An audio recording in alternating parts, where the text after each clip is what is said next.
કાળુ કાકા and Sons. આઝાદી પહેલા આ દુકાનનો જન્મ થયો અને આઝાદી પછી પણ આ દુકાન હજી એવી જ છે. આપણે ઇન્વેસ્ટમેન્ટ ઓછું કરીને વકરો વધારવો પડશે.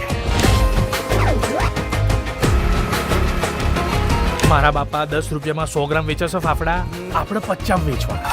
કેટલો થયો બોલ? કેટલા ટકા પ્રોફિટ થયો? 500% પ્રોફિટ. તો હાલ દે પૈસા, હાલ દે હેડ. આ ચટણી છે ને આપણી યુએસપી છે. ચટણી આપો. ચટણી આપજે રાજા. 100 વર્ષ જૂની કળા છે. આ કળા આપણા હાથમાં મેલી કુણ? માવડીનો હાથ છે આપણી ઉપર. તે ચટણી આ માવડી નહીં, આ માવડી બનાવે છે. શહેરમાં જઈને દુકાન ખોલું ને ત્યારે ફાફડા, ગાંઠિયા, પાપડી અને આ ચટણી બી આમ ટપક દઈને મેન્યુમાં લાગશે.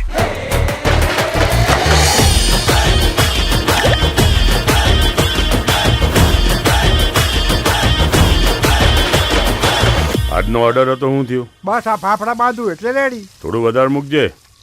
પરમોદ આપણો જૂનો ભાઈ બનશે.